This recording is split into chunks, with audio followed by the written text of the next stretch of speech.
Bonjour à tous, épisode 4 sur ce projet 500 SL. Aujourd'hui on va faire un peu de grosse mécanique. On va commencer par monter l'auto, on va faire le tour de tout ce qui est organes de sécurité, les freins, la direction et les trains roulants.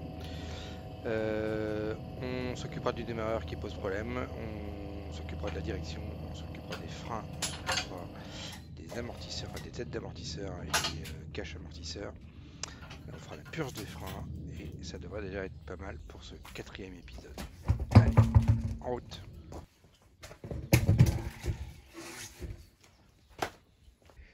Allez, je vous emmène avec moi. On va voir les freins, les amortisseurs. On commence par l'arrière. Alors, qu'est-ce qu'on a? Un peu de rouille, classique. Rien de plaquettes arrière. Plaquettes arrière, elles sont à la garniture.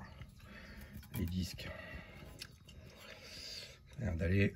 On les mesurera pour vérifier. Je pense que l'arrière, ça doit être bon. Les amortisseurs sont secs. Les protections en bon état. Ok.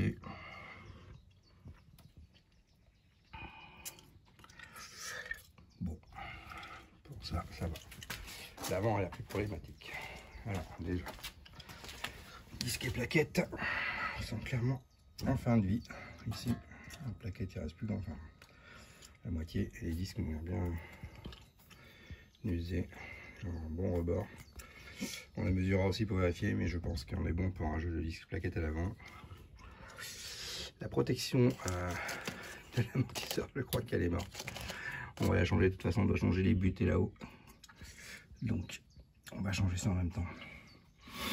On en trouve un peu partout. Le reste, bon, ils sont craqués à l'extérieur, les cylindres blocs, mais elle fait pas de bruit. On vérifiera les jeux, on vérifiera les rotules. Je vois pas de roture.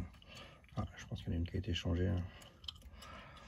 Mais celle-ci, a priori, déjà au moins essoufflée, on peut la déchirer. On vérifiera ça en détail tout à l'heure. De l'autre côté,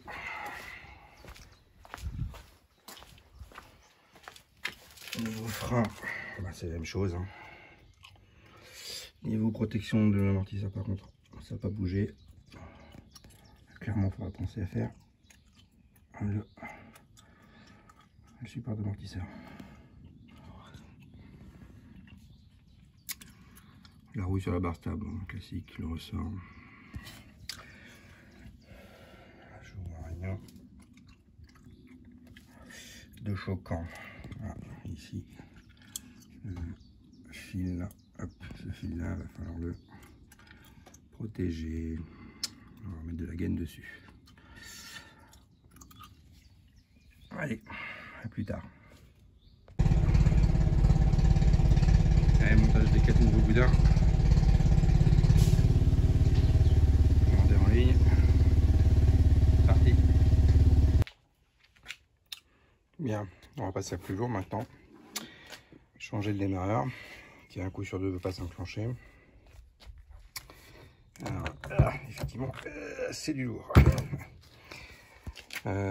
Du Bosch reconditionné. Voilà. J'ai acheté pour une autre auto, ça marche plutôt bien. Donc on va passer sous l'auto, le démonter. Il y a 2 vis ici pour le retirer. Les contacts électriques ici. Et je crois qu'il y a des caches qui viennent s'attacher ici. Ça va être rigolo. Alors, changement du démarreur. Donc ça passe sous la voiture. Ici, on voit le démarreur ici.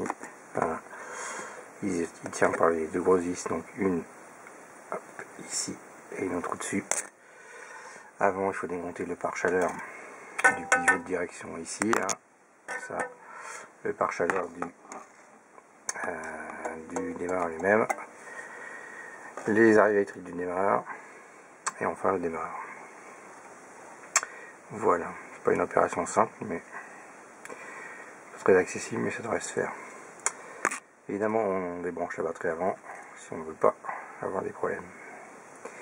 Je vais avoir du mal à tout vous filmer, hein, donc je vais faire ça en caméra, et je vous reprends après.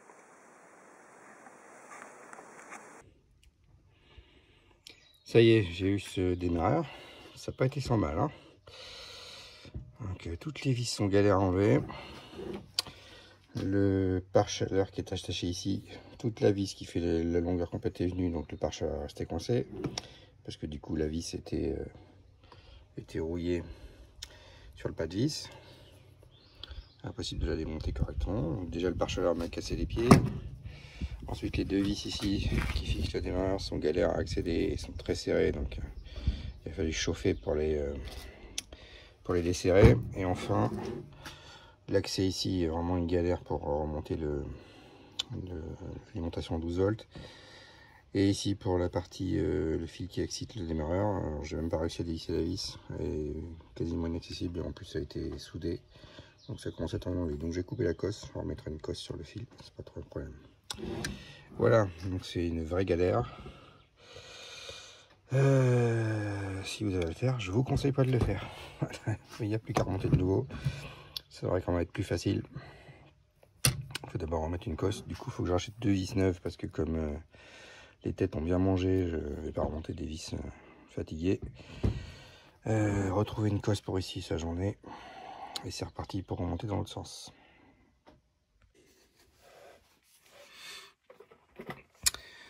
Voilà. Alors sans les barres de direction et sans le démarreur, hein. Un peu plus d'espace déjà, donc j'ai réparé la cosse ici que j'ai dû couper. Donc on a changé la cosse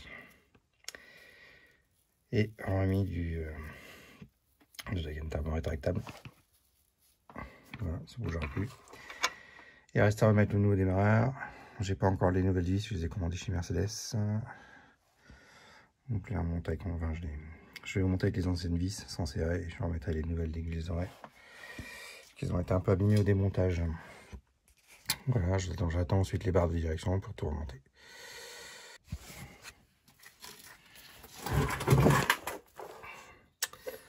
Voilà.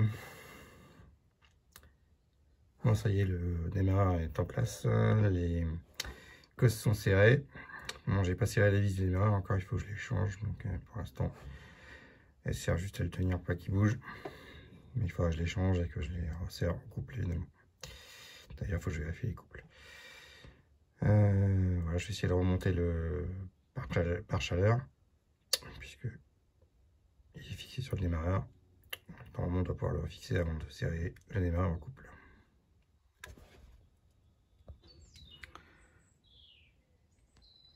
On est obligé de démonter le... Pas forcément obligé, mais c'est plus pratique de démonter la barre de direction centrale pour le démarreur.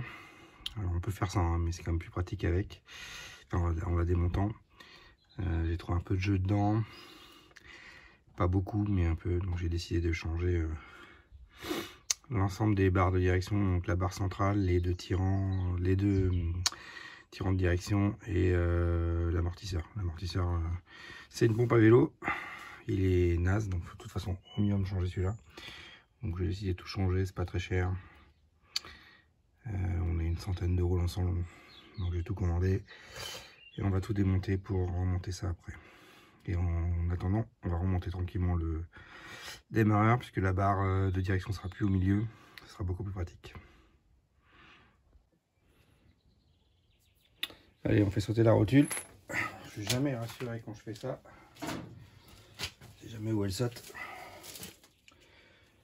Donc lunettes de protection. Et on va essayer de la faire sauter.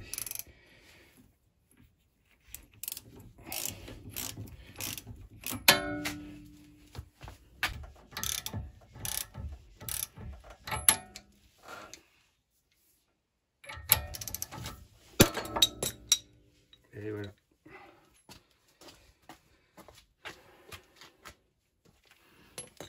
On ouvre la une.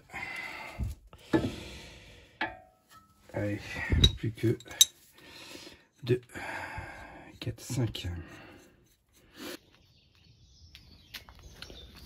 Et voilà les nouvelles pièces pour la direction. Les deux biellettes, droite et gauche, la barre centrale et l'amortisseur. Du coup, Ça c'est un vrai amortisseur et plus une pompe à vélo comme l'autre. Allez, c'est parti pour le montage.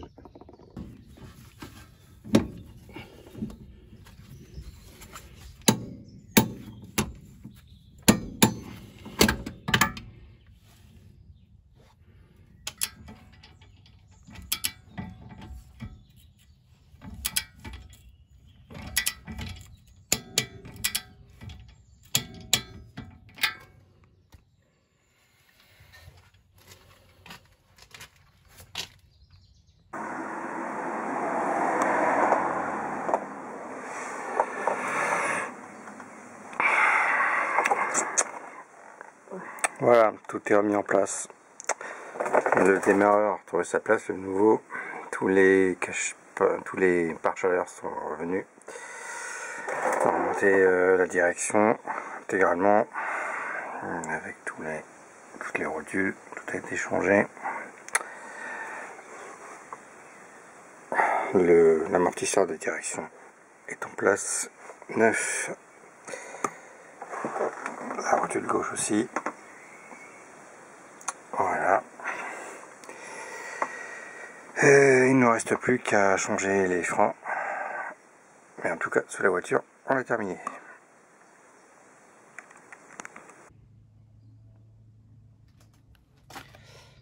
On va s'attaquer suspension et freins. J'ai reçu les pièces. Donc le but c'est de changer la partie tête de suspension ici. Tout ce bloc là. Pour ça on va démonter la suspension qui est fixée ici. Avant évidemment on va retenir le triangle avec un cric pour éviter de prendre le ressort dans la gueule. Ça sera mieux. On changera au passage le soufflet ici qui est complètement mort et la butée aussi ici plus haut. Il y a une butée en mousse qu'on va changer aussi qui commence à se désagréger aussi. Donc la tête d'amortisseur elle est ici et elle fait pas mal de bruit quand on tourne. Voilà. Dès qu'on tourne, elle fait un bruit assez désagréable. Voilà. On va changer tout ça et on passera ensuite au frein, disque, plaquette. Et ça devrait être bon. Donc on va commencer par la suspension. Donc on met le cric dessous, on retire la suspension, on déboulonne là-haut, on change les éléments, on reboulonne. Rien de compliqué. Le plus dur étant de ne pas prendre de ressort dans la gueule. C'est à éviter. Alors on positionne le cric. Le but étant de pouvoir faire monter et descendre la roue. Ici. Il faudra la faire descendre un peu pour l'instant. L'amortisseur est encore en place, on n'a pas de risque. Voilà. Il faudra forcément détendre un petit peu le ressort. Une fois qu'on aura desserré l'amortisseur. Allez, on desserre l'amortisseur.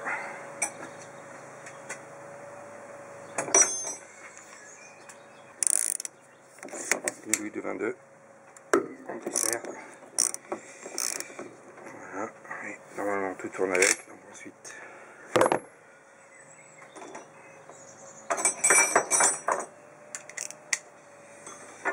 On va tenir la tête.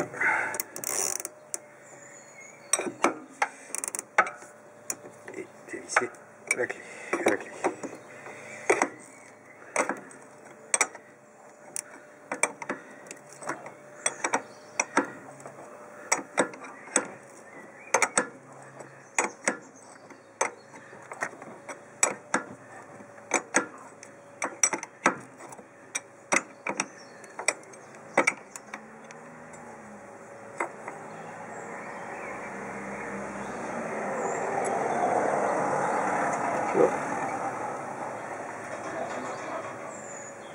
Alors, ce que je vous conseille, c'est d'abord de changer la tête d'amortisseur ici. C'est plus facile, il faut commencer par ça. Après, une fois qu'on a mis les butées et le soufflet, c'est compliqué de la changer. Donc on commence par ça, on la met en place. Et ensuite on peut changer le buté et la soufflet. La butée et le soufflet. Pardon.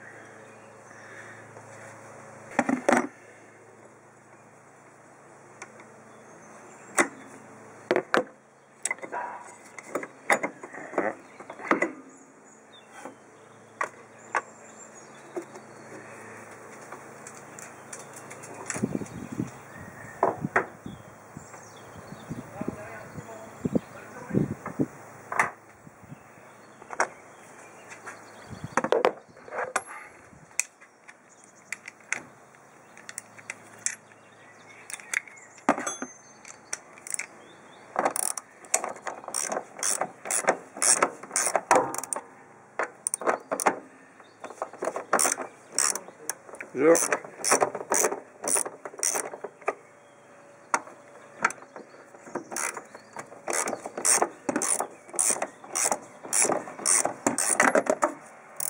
Ça c'est con.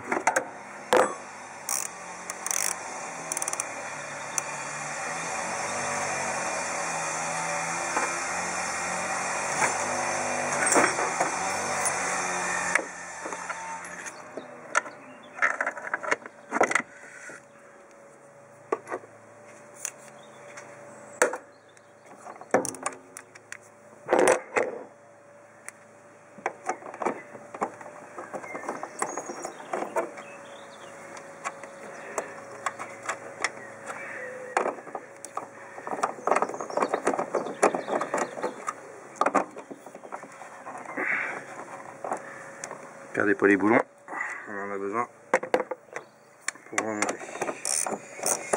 Ils sont pas fournis avec la butée. Mercedes préconise de les changer. Comme on ne change pas les amortisseurs, il n'y a pas de raison de les changer.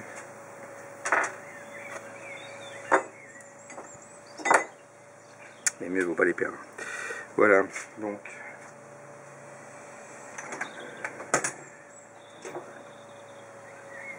on peut appuyer sur l'amortisseur. Voilà.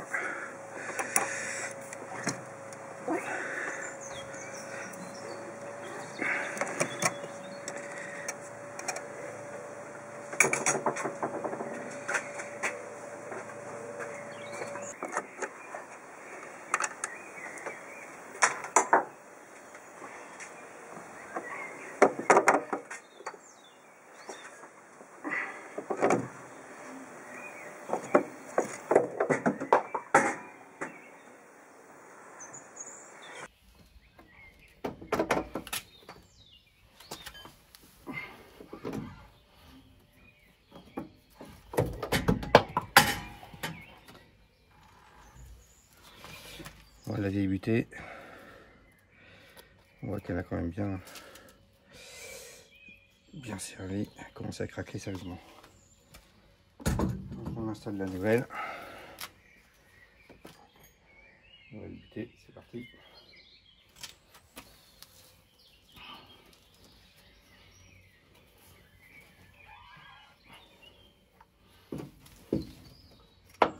Alors attention à la sens.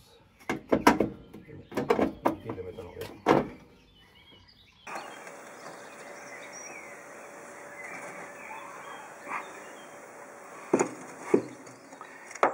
Alors attention à la sens. Et bon, c'est compliqué de la mettre à l'envers.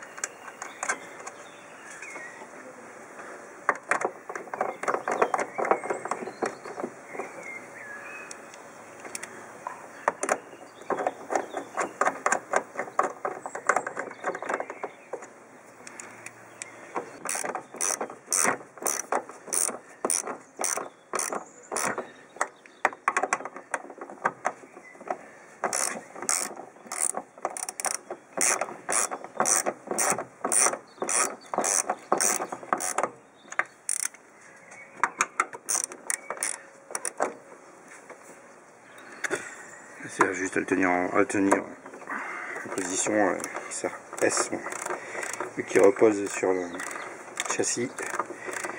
Il ne peut pas s'en aller, donc c'est juste à 20 Nm, ça suffit. Les têtes d'amortisseur c'est 80.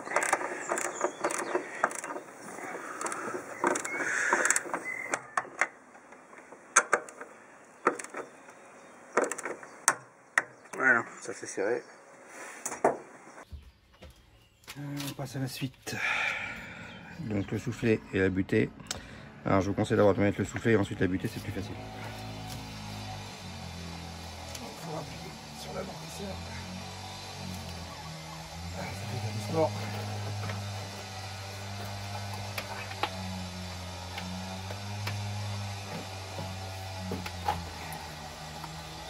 Voilà pour le soufflet. Et évidemment mettez-le à l'endroit. Mettez le souffle à l'endroit, hein, sinon il faut tout redémonter, ça m'est déjà arrivé. C'est assez pénible. Et la butée, on la met dans la tête et normalement l'amortisseur remonte tout seul dessus. Voilà. On peut enfoncer la tête.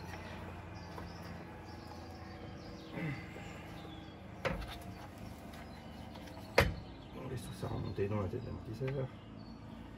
L'amortisseur fait son boulot.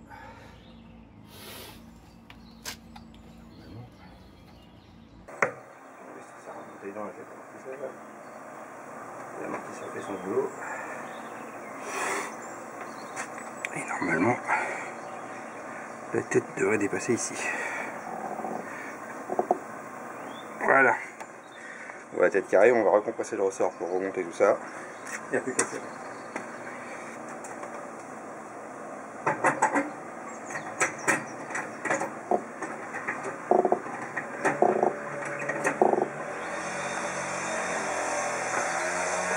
Voilà, on voit la tête qui dépasse.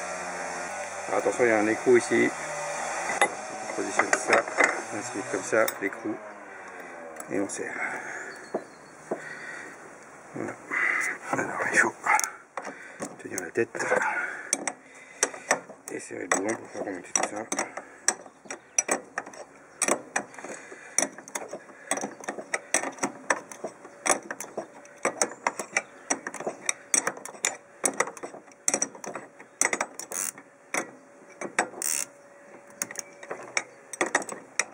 Voilà, à partir de là il n'y a plus de risque, le boulon est remis. Si jamais le cric hydraulique faillit, au moins on ne peut pas le recevoir dans la tête puisque tout est tenu. C'est un peu le risque de cette opération, c'est que il faut compresser le ressort avec le cric hydraulique. Si jamais le cric devient défaillant, ben le ressort il descend tout et on risque de voir s'échapper le ressort, ce qui est toujours dangereux. Voilà. Hop.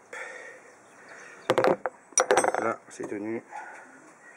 On va serrer.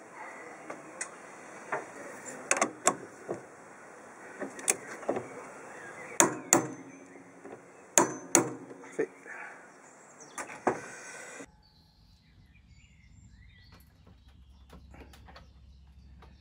Et voilà, impeccable.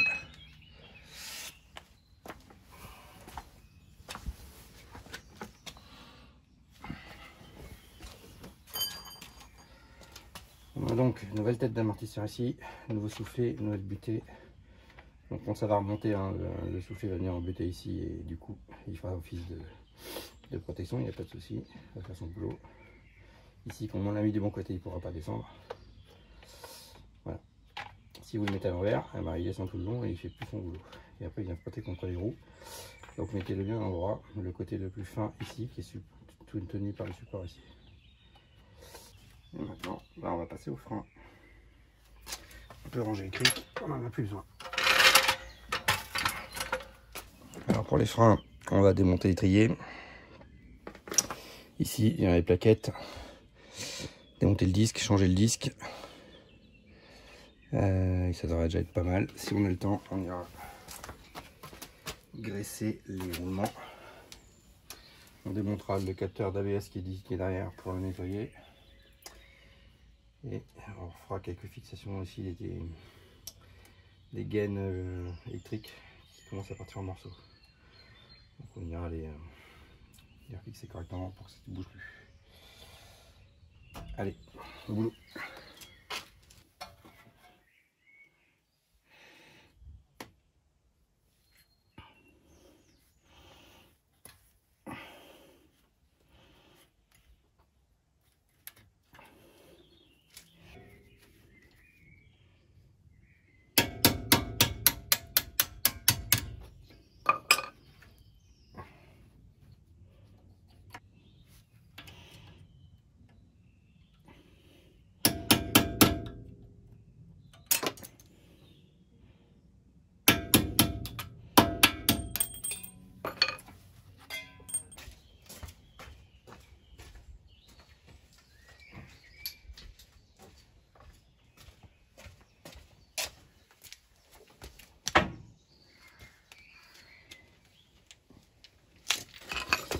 côté, j'ai repoussé les pistons.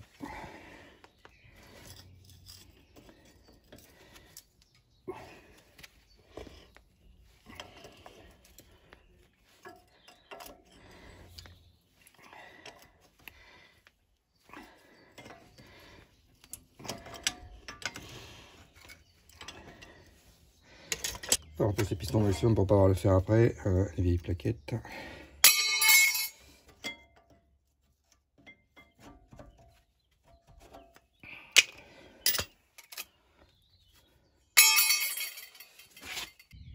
Pour démonter l'étrier, 2 vis derrière, 17, oui 17 je crois, je sais plus, il y en a d'autres, non 19.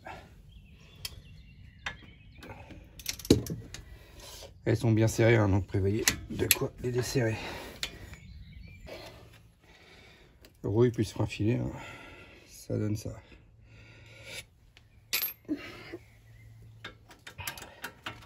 Voilà. Hop, voilà la seconde. Serrage 110 Nm.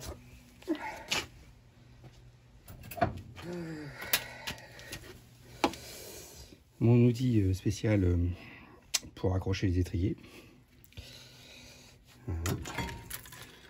Hop.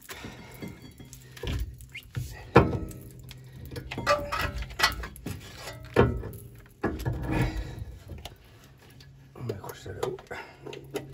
Et ça bouge plus.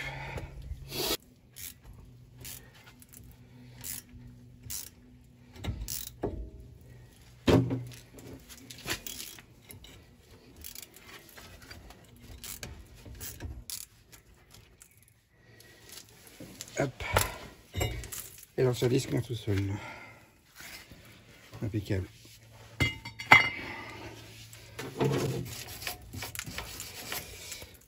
On brosse le support de roue.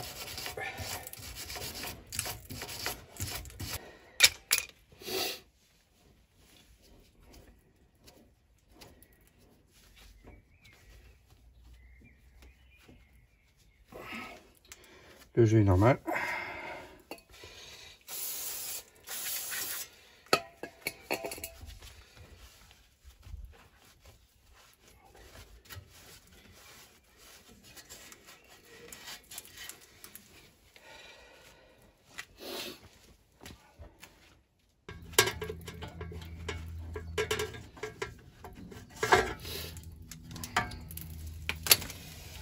Voilà, un capteur bien crade. Donc lui, on va le nettoyer. Parce qu'à mon avis, on était pas loin d'avoir des problèmes. D'ailleurs, notre problème d'ASR, il doit sûrement venir de là.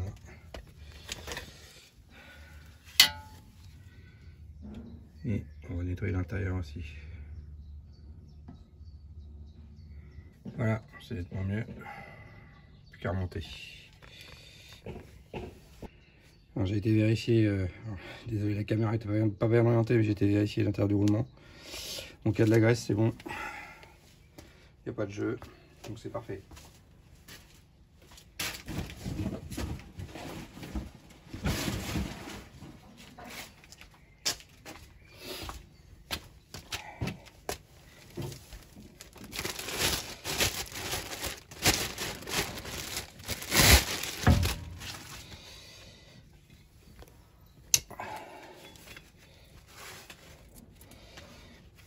Alors on installe le nouveau disque.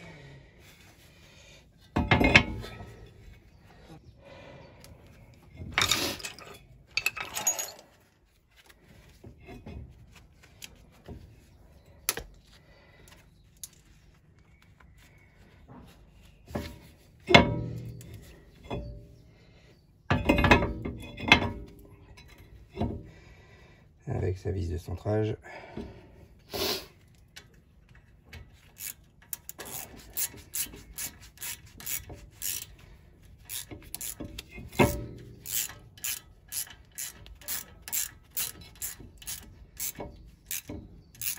Le serrage de cette vis c'est 10 Nm, hein, donc pas beaucoup.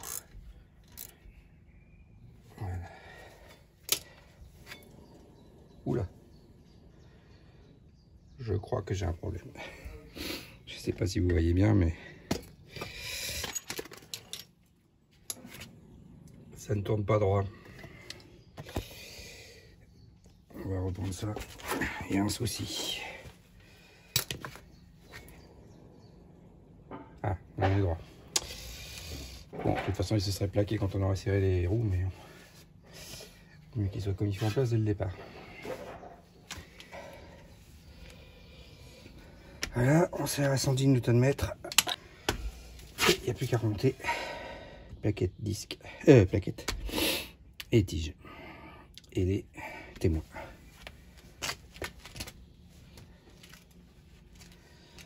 Voilà, une nouvelle plaquette. Bon, le tout est monté en Bosch. Hein. Une plaquette. Graisse aussi.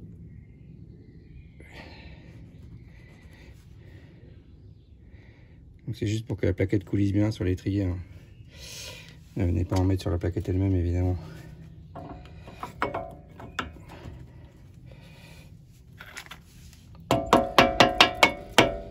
Parfait.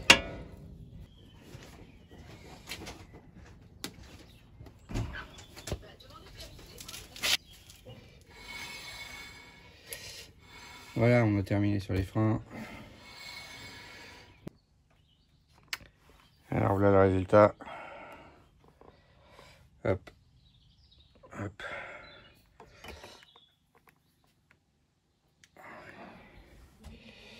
Il n'y a plus qu'à faire copier-coller de l'autre côté.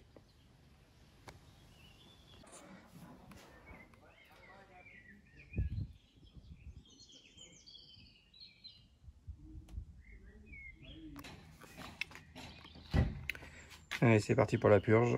J'ai ressorti mon appareil préféré, la purge sous pression.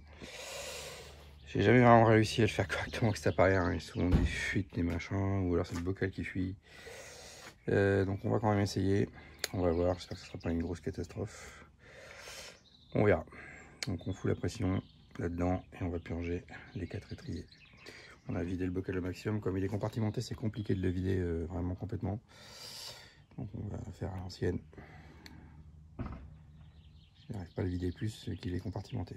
On va quand même essayer un petit peu avant parce qu'il en reste un peu trop à mon goût. On va purger l'arrière droit. Ça coule. Bon, c'est la première fois que j'arrive à purger avec cet appareil correctement. On va laisser couler jusqu'à ce que le fluide soit propre. Sachant que j'ai mis 2 litres dans l'appareil, il y a 1 litre à peu près dans le véhicule, donc on va laisser s'écouler un petit moment pour vider bientôt le circuit. Et on fait ça sur les 4 étriers. Allez, purge l'avant droit.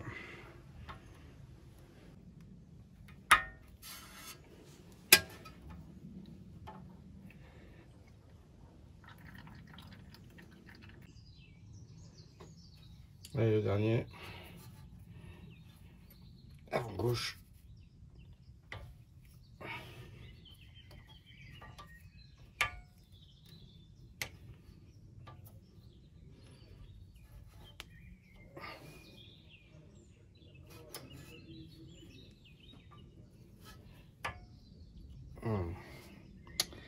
Qui m'a l'air bloqué. Super, génial. Ah, ça c'est pas cool.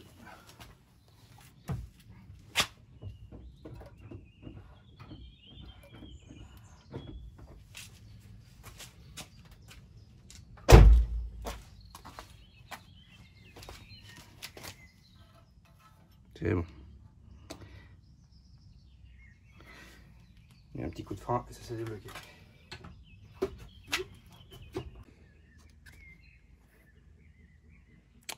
Voilà, purgé terminé.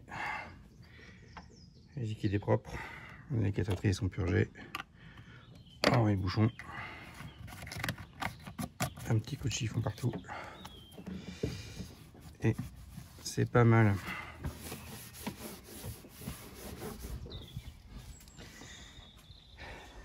Voilà. Tout ça clôture un petit peu nos aventures mécaniques.